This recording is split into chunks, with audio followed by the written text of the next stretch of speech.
Hey everyone, how's it going? Forrest here, again with another installment of my complete analysis of all of Bach's chorale harmonizations. Today we're looking at Herzlich, lieb, hab ich dich, O Herr, which translates to, from my heart I hold you dear, O Lord. This is a pretty long chorale. There's quite a bit of subdivision going on in the harmonic rhythm, so it's going to take a while to get through, but all things considered, it's fairly straightforward, so I don't think we're really going to hit too many snags here. But that being said, we're just going to hop right into the analysis. So 3 flats in the key signature. We start on E flat major. We end on E flat major. So I reckon the overall tonality of this chorale, sorry, I had to move my microphone, is E flat major. Moving ahead, we have B flat, F, B flat, and D, which is B flat major in root position, that is our 5 chord, and then we have C, E flat, G, and C, which is our 6 chord, C minor. Before we look too far ahead, I do believe we start things off with a little bit of an ambiguous cadence. I think there's an argument to be made that it is an imperfect authentic cadence. I think there's an argument to be made that it is also a plagal cadence. We'll get to it when we get to it. After our 6th chord, we have B flat, D flat, F, and A flat. This is kind of an interesting chord. The way that I analyzed it is the A flat and the F are accented non-chord tones. Oh goodness, I completely skipped a chord. We have G, D flat, G, D, G, and B flat, which is our 3 chord G minor. A bit of transitive harmony here. Typically we expect 3 to go to 6, but here we have 6 going to 3, which is against the grain, and that's fine. Bach does that all the time. And we had a deceptive progression before that as well, 5 going to 6. But then we have our interesting chord, which is, I reckon it's E flat 7, which would be in this configuration 5, 4, 3 of 4, because E flat is the dominant of A flat, and A flat is our 4 chord. However, you could analyze this in another way. It just so happens that B flat, D flat, F, and A is B flat minor 7 in root position, and if we're thinking in terms of A flat, if anything just for a moment, that would be 2, 7, and then we could analyze the chord on the offbeat as 5 of 3. You know what, I'm going to move that over a little bit so that it does not occupy as much real estate on the page. But we could start things off with 2, 7, then 5, 4, 3, and then this A flat chord here, A flat, C, E flat, and C would be our tonic triad, and this little A flat minor fragment here. But I think all things considered, it's not super important. I think they're both accurate analyses, though. You could even call this 2 of 4, and this could be just a little 2-5 progression in a secondary context. But this A flat chord still is functioning as 4 in the grand scheme of things. A flat, C, E flat, and C, with a neighbor tone here in the tenor, before we get A flat, C, A flat, and C. Just another A flat major chord, just respelled, 2 roots, 2 thirds, and then we have this passing D natural here, and then we cadence on E flat major, E flat, G, and B flat, which is our tonic triad. So on the page it looks like we have a 4-to-1 progression. That's the argument that this is a plagal cadence, but if you listen to it, it has some authenticity to it as well. And the reason that that authenticity exists is because this D natural here is a leading tone that precedes the tonic triad, and I feel like this is an authentic cadence not necessarily because the entire chord is there, but rather because we do have the leading tone. But coincidentally speaking, we do have an argument here that there is a 7 chord in passing. We have D natural, A flat, and C, which is an incomplete 7 chord in second inversion, or a 7-7 chord. D half diminished over A, which we could say as 7, 4, 3 going to 1, and I really dislike having to fit everything onto one page. I wish that I could have printed this out on 2 pages, but this was like right at the threshold of me fitting everything onto one page, and I'd rather save paper. I print so much paper that I want to be as conservative as possible with the paper usage. But yeah, we do have an argument here for a 7 chord succeeding this 4 chord and preceding this E major or E flat major triad. Looking ahead, we have an interesting deceptive cadence. We start the second phrase off with C minor, C, G, C, and E flat. That's still our 6th chord, passing tone in the tenor. And then we have G, B flat, G, and D, another 6-3 progression. It's kind of unusual. We have a passing 7th here in the alto as well before we get A flat, C, E flat, and C. That's our 4 chord, A flat major. And we have some passing tones in the inner voices, and we get another passing 7 chord. This is 7-4-3 again, half diminished. 4 going to 7 is probably the most common subdivided chord progression you see in all of the chorales. At least it's the one that I see with most frequency. And then we get E flat, G, and B flat, which is our tonic triad and root position. Passing 7th in the bass, passing tone in the alto, and then we get C, A flat, E, and A flat, which is a 4 chord in first inversion, A flat major over C. And then we have 4 voices moving, and we know that when 4 voices are moving, or maybe you don't know this, but when 4 voices are moving, there's an alarm that goes off in my head telling me that there's probably a subdivision of the harmonic rhythm going on. And I reckon there is. We have B flat, D, and G, which is G minor over B flat. It's a passing 3-6 chord, and if you've seen this pattern of 4-6 going to 3-6, you might know the chord on the other side. It's an A flat major chord in root position, A flat, C, E flat, and C, which is our plain old 4 chord. When you have 2 chords that are, sorry, I'm getting all tongue-tied this evening. When you have 2 chords that have the same root, and they are separated by an inversion, one apart.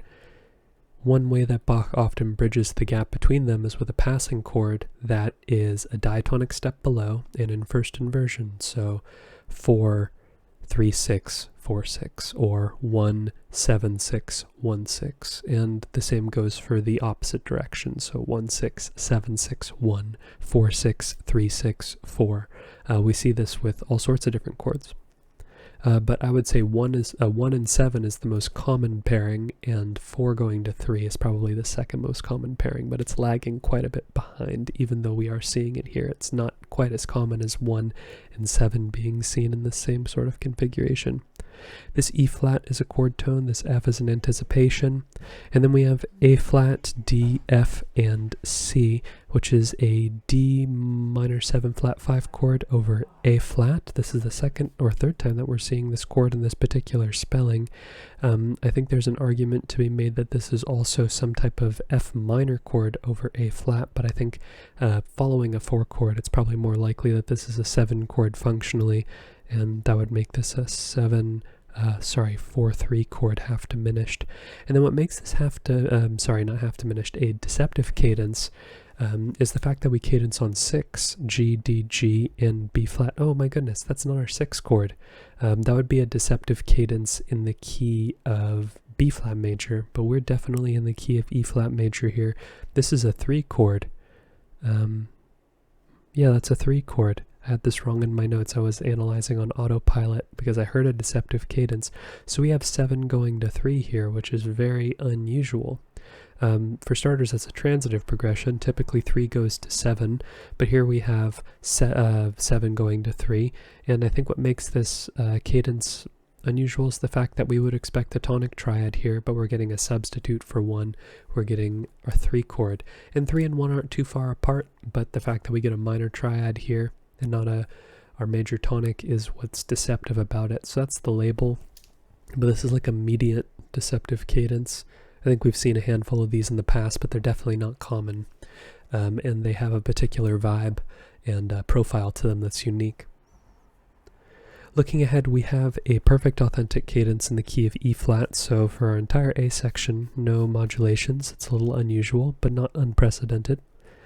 After our 3 chord, we get E flat, G, and B flat. It's like that's the chord we would have expected in the first place, but here we're actually getting it. And then we get A flat major, A flat, E flat, A flat, and C, which is our 4 chord. This A flat is a chord tone, this C is a chord tone. We don't need to mark them. And then we get B flat, G, B flat, and D, another 3 chord in first inversion. And just like I talked about earlier, you might be able to expect what chord we have on the other side, or maybe this isn't an example of that, I don't know, but it sort of looks like it. We have some passing tones in the lower voices here, in the inner voices, but it doesn't look like we're going to get the chord we expect. We get C, E flat, G, and E flat, which is another logical chord. 3 does want to go to 6, but typically we would expect a 4-6 chord here. And the difference between 4-6 and 6 is minuscule. They share more notes in common than they don't. So basically the same thing, same pattern here with this bass motion, and the chord that's happening on top just happens to be a variation on what we saw earlier. But we do have 4 voices moving again, which makes me feel like there is a subdivision of the harmonic rhythm here. D, B flat, F, and F. That's 5-6, B flat major over D. And then we get not E flat major, but E flat 7, E flat, D flat, E flat, and G. So we know that this is a secondary dominant, 5-7 of 4. And it's interesting how Bach just skips the resolution and instead goes to a secondary dominant. Something that Bach does from time to time. It's pretty cool how he smushes the chord progression together. Sometimes we see the tonic and then the secondary dominant 5 of 4. Sometimes we just see 5 of 4, which is pretty cool. But we do go to our... we actually don't go to 4 here. We have a secondary deceptive progression here. We have A, C, F, and F, or A flat rather, and that's a 2-6 chord in the key of E flat major, but in the key of A flat major, which is we have to flip our mindset when we're analyzing secondary dominance here. 5-7 of 4 going to 2 is a roundabout way of saying 5-7 going to 6 in terms of A flat. So this is a progression we see pop up from time to time, and I've been calling it a secondary deceptive progression. Just seems like an apt title for it. But after our 2-6 chord, we get A natural, C, F, and E flat, a bit of a chromatic bass line. This is F7 over A, another secondary dominant, 5-6 of 5. F is the dominant of B flat, and here we have F7, so B flat is our 5 chord. And then we get B flat, G, and E flat, so we don't get the resolution immediately. We get a 1-6-4 chord before we get our resolution. 1-6-4 is it's a likely complement to 5. We typically see it precede 5 as an ornament or as a prolongation of the cadence in cadential situations. But after our 1-6-4 chord, we do get the resolution: B flat, A flat, and D. An incomplete 5-7 chord, but a 5-7 chord nonetheless. I'll go ahead and put that bracket there. I apologize so much for the small handwriting. I have to try and squeeze everything onto the page, but like I said, it's so hard to format everything onto one page, but I don't want to waste paper. I suppose I could print it on 2 sides, but I do like seeing everything in context, so it's about pros and cons. Hopefully you're able to get the full picture when you're watching in full screen, or if not, you could zoom in on the screen somehow. But then we do cadence on E flat major, E flat, B flat, G, and E flat, which is our tonic triad root position.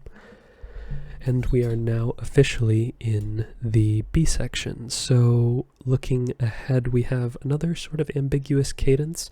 These 2 cadences here for our 4th phrase and our 5th phrase, I feel like they're kindred spirits. They do have similar qualities to them, and I analyzed both of them as imperfect authentic cadences, but when I initially listened to them, I heard them as half cadences. But again, if you listen to something long enough, it's like the Yanni Laurel thing, if you remember that. It changes the way that you hear, and then it's hard to revert back after you've convinced yourself. And maybe that's just me happening upon the way it was intended to be heard, but I feel like there is some duality here, especially in the way that it functions, because if you're having an authentic cadence in the key of the dominant, just to go back to the key of the tonic again immediately afterwards, really what's the difference? But I don't know. We'll see when we get there. We're still in the key of E flat for the time being. We start off with an E flat major chord, E flat, B flat, G, and E flat before we go to A flat, C, A flat, and E. That is our 4 chord, passing 7th in the bass, and then we get F, C, A flat, and F, which is our 2 chord, F minor. Bit of an interesting progression, 4 going to 2. Thirds progressions are always unusual. I'd say that thirds progressions are typically more common going down, like 4 going to 2 is much more common than 2 going to 4 for some reason. That's just an observation that I've made. Feels more like intuitive after having analyzed so many of Bach's chorales. But then we get C, C, G, and E flat, which is C minor in root position. That's a 6 chord in the key of E flat major. Very unusual progression. It's a transitive progression, 2 going to 6, and then 4 going to 2 is a thirds progression. Definitely not the most likely destination for a 4 chord, but I do think this C minor chord is, wait, am I analyzing this in the correct place? No, sorry. The reason why I said I was going to modulate there was because we actually get another C minor chord on the next beat. We have passing tones in the melody and the tenor before we get another C minor chord, C, E flat, G, and C. So another C minor chord. If we have 2 of the same chord, one after the other, I tend to modulate over the second one because there's really no reason for us to modulate over the first one unless we have some type of chromaticism here to imply a modulation. But regardless, I think the second C minor chord is our gateway to B flat. We do have a 2 chord here. And then we have 4 voices moving. We have B flat, D, G is actually a chord tone, so we don't need to mark it. And then we have D. And this is another one of these passing G minor chords. And in this case, it's very similar to the G minor chord we had here. But in this case, it's like a passing 6/6 chord, and the only reason why I'm marking it is because it feels significant because it's happening at the same metric point as it is in this phrase here in the second phrase of the A section. But here we have another transitive progression. The harmony in this chorale is all over the place. It's fairly straightforward, but the fact that chords are going against the likely grain, like the tonal grain, like the one that you learn in harmony class, like the cycle of falling fifths, the fact that these like mid or lower tier destinations in terms of likeliness are being explored with such frequency in this chorale is pretty interesting. But after our 6/6 chord, we get A, C, F, and E flat. It's another F7 chord over A. It's 5/6/5.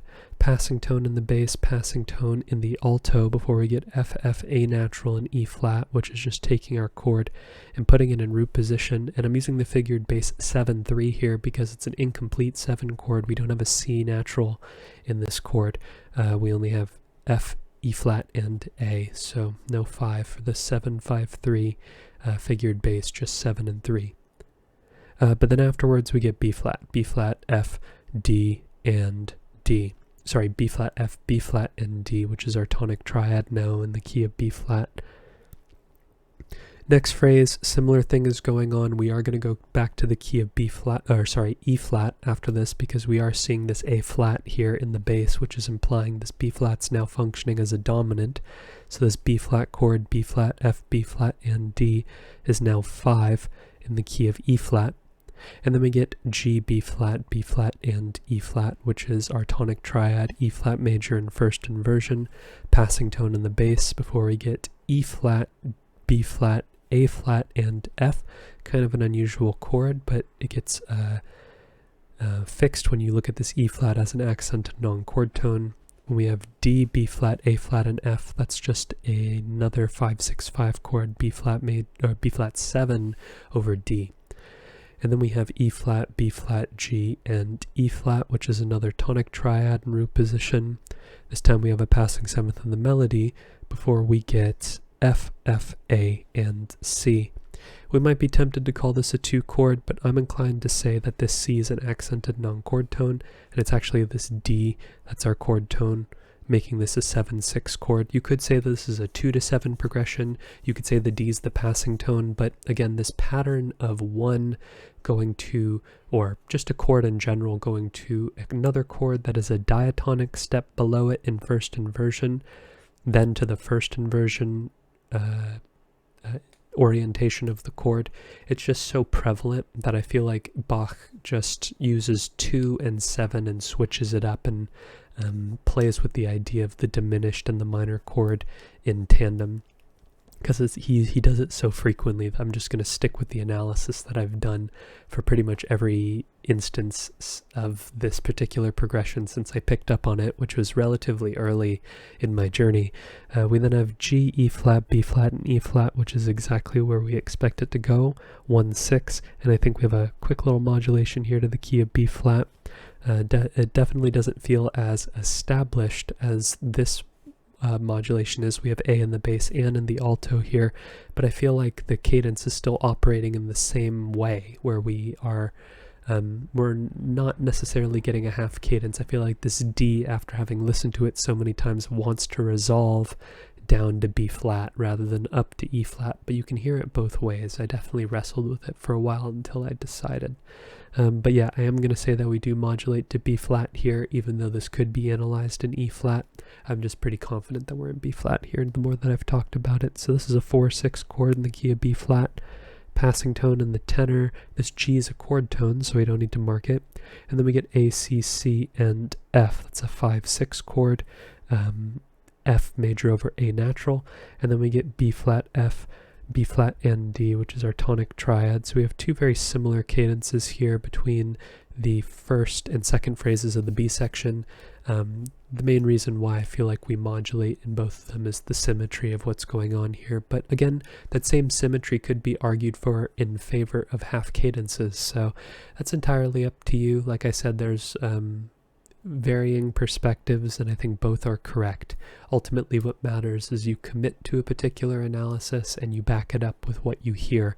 At the end of the day, it sounds a particular way, and that's what should be guiding your analysis, at least in my opinion. If you're a really strong audiator and you can hear all four voices as you read the music, all the power to you, but I rely very heavily on the recording and listening to agreement between the melody and the rest of the supporting voices. So in this case, after hearing it so many times, these are authentic cadences to me, but they were initially half cadences. I just had to listen to clarify, to clear up any mix-ups.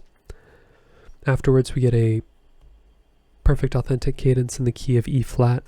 Fairly straightforward here, no modulations, no tricks. We are going to recontextualize this B flat chord as 5 in the key of E flat. It's now our dominant, and we immediately go to E flat, E flat, E flat, B flat, and G. This does sound like a 5-1 progression, especially in the way that I've arranged the chorale with no gap in between the two. But if you listen to people actually sing it, I imagine it sounds like a 5-1 progression too.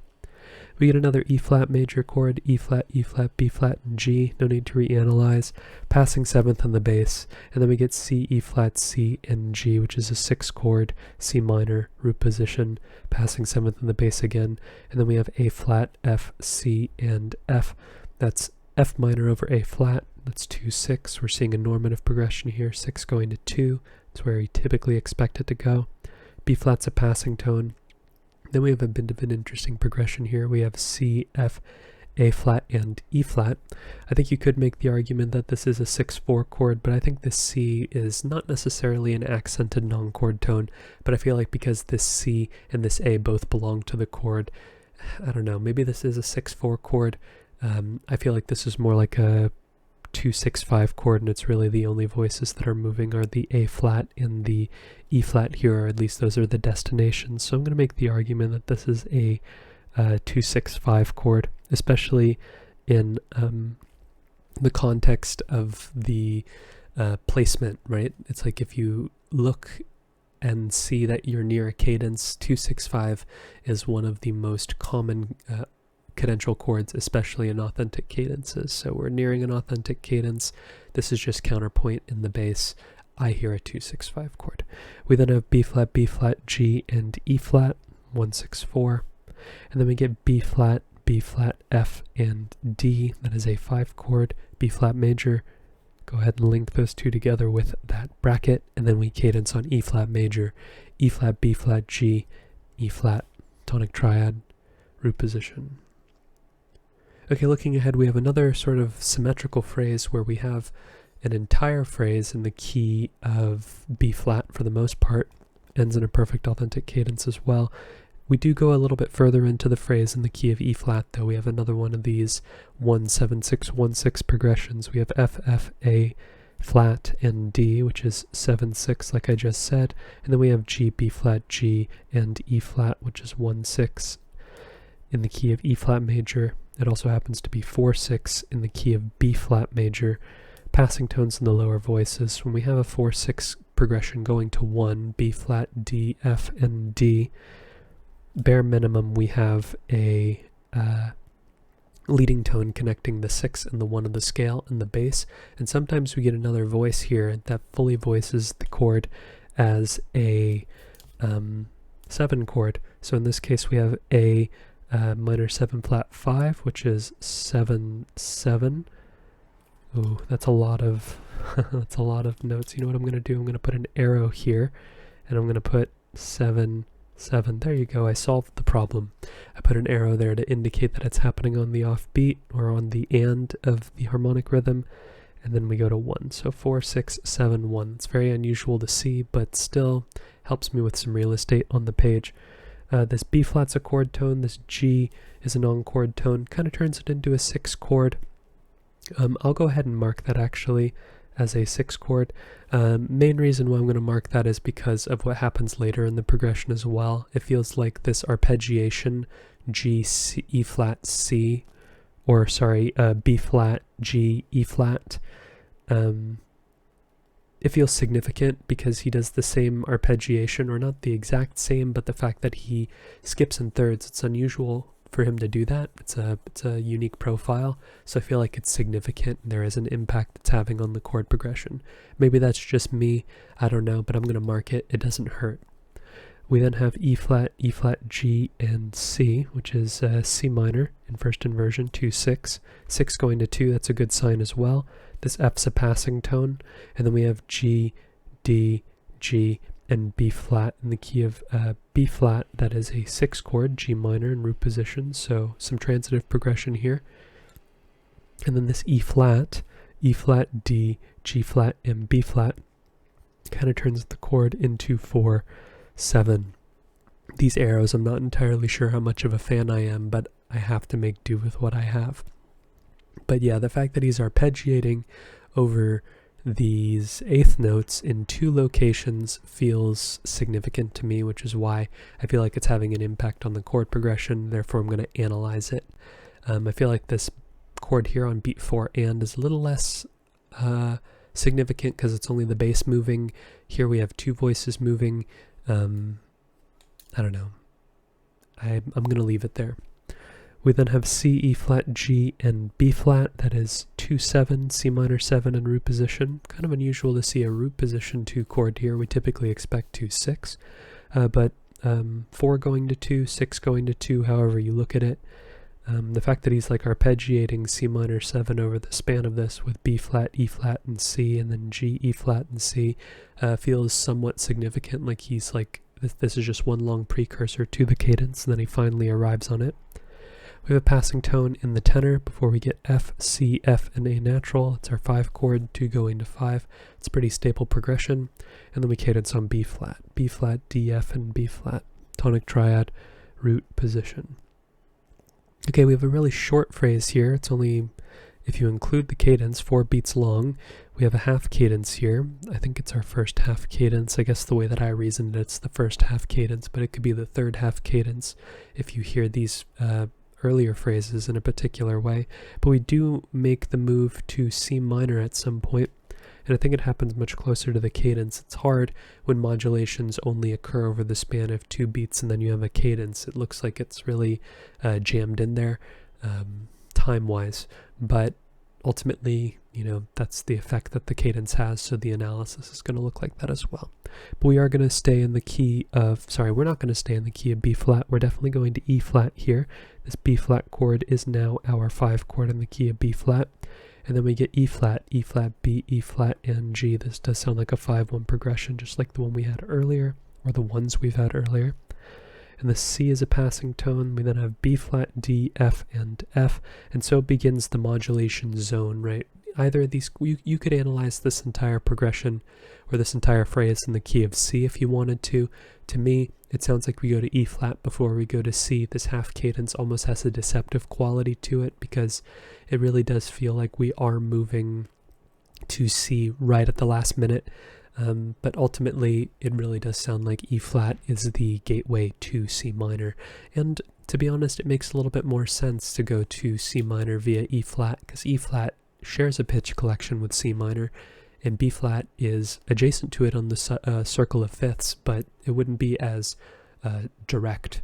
Or I need to be careful with that word. A direct modulation is actually a thing, but the pathway wouldn't be as straightforward. This G is a non-chord tone, this A flat is a seventh, but in this case it is a non-chord tone.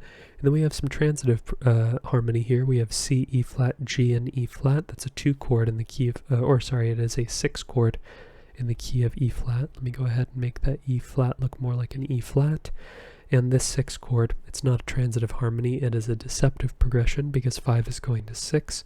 And in the key of C minor, 6 is now 1. C minor is our tonic in the key of C minor. This A is a passing tone, part of a melodic minor fragment. This C is a chord tone, so we don't need to mark it. And then we cadence on G major, G, G, B natural, and D, which is our 5 chord. We're closing in on our penultimate phrase, which ends in a perfect authentic cadence in the key of E flat, so we're looking for a point on which we modulate, and I reckon it happens somewhere near the end of the phrase. We stay in C minor for at least half of the phrase's length. We have E, C, C, and G. This is C major over E, which is 5, 6 of 4, because C is the dominant F, or C is F's dominant, and F is our 4. And then we get an F chord, F, F, C, and A flat, very high there in the melody. This G's a passing tone, this E flat's a passing tone. This is almost like a passing 1, 6, 4 chord here, and I'll go ahead and mark that because 3 of the voices are moving. Bach's done a ton of subdivision over the course of this chorale.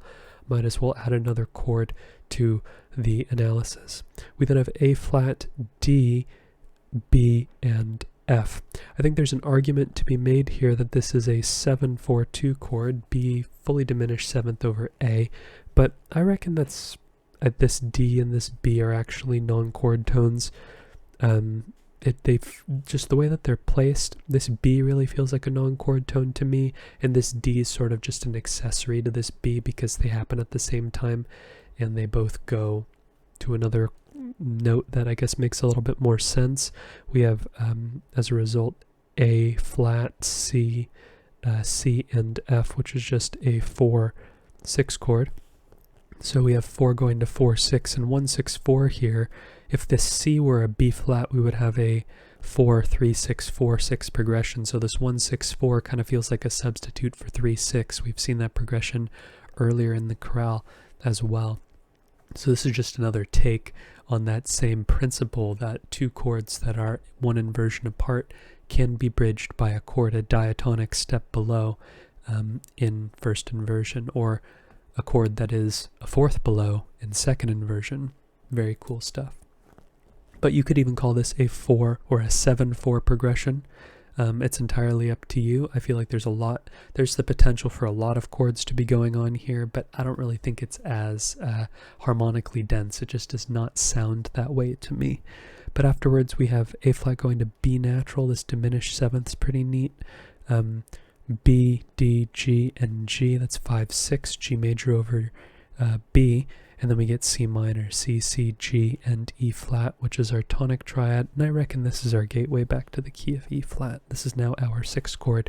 We went in through a 6th chord and we're going out through a 6th chord. So that's pretty cool. We then go to another chromatic tone here. So it's kind of interesting to say the modulation's going directly into a secondary dominant, but it just feels right that this A is actually functioning more like a sub than anything else, right? We have this G flat here, but that's really a chromatic tone. I feel like it's the more interesting tone here, but the difference between the G flat and the F in this chord is pretty minuscule. But if we do count the G flat as the chord tone, which I do think it is because this F just feels so much more like an anticipation than a chord tone here, that would make this A fully diminished in root position, A, C, G flat, and E flat. which is 7/7 of 5, because A is the leading tone to B flat. You could, of course, also analyze this as 5/6/5 of 5 if you feel like that G flat's just like a chromatic passing tone. But then we have B flat, F, and D. That's our good old 5 chord, B flat major, and then we cadence on E flat, B flat, G, and E flat. Tonic triad, root position. Okay, last phrase, almost there, losing my voice. We have a perfect authentic cadence in the key of E flat, no modulations, but we do start things off with an interesting chord, E flat 7, E flat, D flat, G, and E flat. Not the first time we've seen this chord, but that would be 5/7 of 4. Again, the tonic operating as 5 of 4 is very interesting, and it goes where we expect. We don't have a secondary deceptive progression like we had earlier. It goes to A flat major, A flat, C, A flat, and E flat, our 4 chord. And it's in root position. We have some passing tones in the lower voices too, B flat, D, A flat, and E flat, almost the makings of a B flat 7 chord, but that E flat is keeping it from being entirely intact, so I will not analyze that. We then have C, E flat, A flat, and E flat, which is A flat major in first inversion, so we could just put a 6 there. It's interesting, 4 going to 6. We've seen this at length, 4 going to 4/6, but every single time except for this subdivided version here, we've seen another chord separate them, which is interesting. Or we've seen some type of variation. So here we have 4 going to 3, 6 going to 6 instead of 4/6. Here we have 4 going to 6, but we don't have a complete chord. And we see other variations going on, 4 going to 4/6 with a 1/6/4 chord separating. Lots of different variations on that interesting progression. Lots of love for A flat going on here. Afterwards we have D, B flat, A flat, and F. There's our 5/6 chord, B flat 7 over A flat. And then we have E flat major, E flat, B flat, G, and E flat. Tonic triad, root position. And then we have another one of these secondary dominants, chromatic bass line going on here. A, C, F, and E flat. It's 5/6/5 of 5. F is the dominant to B flat, and B flat is our 5. And then we get B flat, F, and E flat. This E flat's a 4/3 suspension over the bass, but we know that 5's being implied here because the resolution we get on beat 4 is what fully contextualizes the chord. And then we have E flat major, E flat, B flat, G, and E flat. And that is the chorale, clocking in at a whopping 37 minutes and 30 seconds. Wow, definitely my lungs were not ready for all of that talking. I definitely feel my voice getting lost, so I'm going to keep my wrap up short. Lots of movement between E flat and B flat. When Bach writes a chorale or harmonizes in the key of E flat, he oscillates between E flat and B flat a lot. It's an interesting sort of observation I've made looking at other chorales that were in the key of E flat. Lots of secondary harmony here, secondary dominance, even some beyond secondary dominance possibly going on here. We had a secondary deceptive progression, lots of interesting harmony, transitive harmony, lots of fascinating points to talk about. Ambiguous cadences, a mediant deceptive cadence, really interesting stuff, really cool stuff as well, but ultimately not super difficult to analyze. I'd say honestly the most difficult part of this analysis was getting everything on the page, just physically writing in such a cramped space, but that was a self-imposed challenge that didn't have anything to do with the chorale. But with all that being said, fairly straightforward chorale, relatively dense. That does add to the difficulty of the chorale. If you'd like to follow me along on this journey to analyze all of Bach's chorale harmonizations, feel free to subscribe to the channel. You can hit the notification icon as well if you'd like to be notified of my daily upload. And also like the video as well. If you enjoyed the content, you can help the channel grow by doing that and show more people the channel and grow a bigger community of people who enjoy Bach, people who enjoy analysis. And I think that'd be really cool. The channel's already grown a ton. I have so many subscribers now, which is really cool. Definitely wasn't the reason I started a YouTube channel, but it's really awesome that people are enjoying the videos, and I want to thank you so much for supporting the channel by watching my videos. It means the world to me. But with all of that being said, again, thank you so much for watching the video, and I look forward to tomorrow's analysis. I hope you take care.